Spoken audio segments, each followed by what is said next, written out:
সুপ্রিয় দর্শক, medicine corner থেকে আপনাদেরকে স্বাগত জানাচ্ছি। তো নতুন একটি ড্রপ নিয়ে আসছি, জেন্টো এইচসি। তো এই ড্রপটার কাজ কি, এটা ডাক্তার কেন দেয় এবং এটা কি সমস্যা হলে আমাদের রুগীকে দিয়ে থাকে, সব কিছু মিলিয়ে আজকের আমাদের এই ভিডিও। আশা করি আপনারা আমাদের সাথে থাকবেন। যারা চ্যানেলটা এখনও সাবস্ক্রাইব করেন অবশ্যই সাবস্ক্রাইব করবেন, যারা সাবস্ক্রাইব করে তারা অসংখ্য ধন্যবাদ জানাচ্ছি।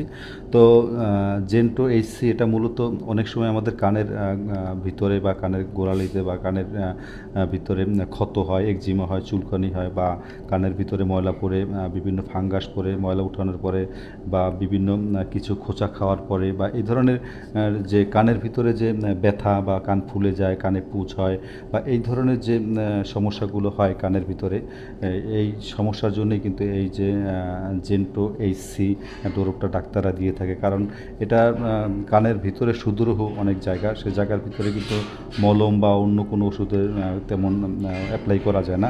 তো সেই ক্ষেত্রে এই যে জেন্ট্রো এইচসি যে ড্রপটা, এটা তরল জাতীয় একটি মেডিসিন। এই মেডিসিনটা দিয়ে কিন্তু অনেক সময় এই যে কাজগুলো করে, চিকিৎসাগুলো করে থাকে। বিশেষ করে অনেক সময় যাদের বিশেষ করে যে একজিমা বা অ্যালার্জি জাতীয় কারণে জনিত কারণে যে চুলকানি হয়ে চুলকিয়ে অনেক সময় ঘা করে ফেলে, বা অনেক সময় পুজো হয়ে যায় ঠান্ডা লেগে, বা পানি অনেক সময় বাচ্চাদের পানি তে গোসল করার পরে কানে পানি যায়, পানি যাওয়ার পরে পানি বের হয় না, সেটা পুজ হয়ে এক সময় সেটা ক্ষত হয়ে যায়। তো এই ধরনের যে সমস্যাগুলো আছে সেই সমাধানের জন্য কিন্তু এই জেন্ট্রো এইচসি যে আপনার ড্রপটা ডাক্তাররা সাজেস্ট করে থাকে।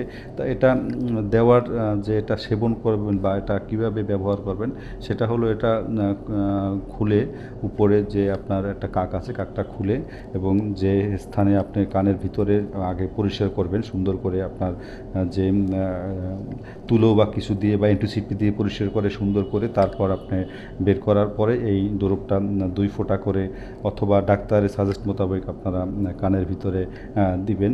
2 কানে যদি হয় 2 কানে 2 ফোঁটা 2 ফোঁটা করে দিনে 2 থেকে 3 বার দিতে পারেন সেই ক্ষত স্থানে। এভাবে 5 থেকে 7 দিন আপনারা এই ডোজটা দিতে পারেন, দিলে হয়তো আপনাদের এই সমস্যাগুলো সমাধান হতে পারে। তো অবশ্যই এই নাক কান গলা বিশেষজ্ঞ যারা আছে তাদের সাজেশন মোতাবেক এই ধরনের ড্রপ ব্যবহার করবেন। নিজেরা কিনে ইচ্ছা মতন ব্যবহার করবেন না, তাতে কিন্তু আপনাদের হিতে বিপরীত হতে পারে। তো আশা করি আপনারা এই ড্রপটার কাজ কি বুঝতে পেরেছেন। তো আজকে বিদায় নিচ্ছি, দেখা হবে নতুন কোনো ওষুধ বা নতুন কোনো ড্রপ বা ট্যাবলেট ক্যাপসুল যাই বলেন তার রিভিউ নিয়ে। সেই পর্যন্ত ভালো থাকবেন। আল্লাহ হাফেজ।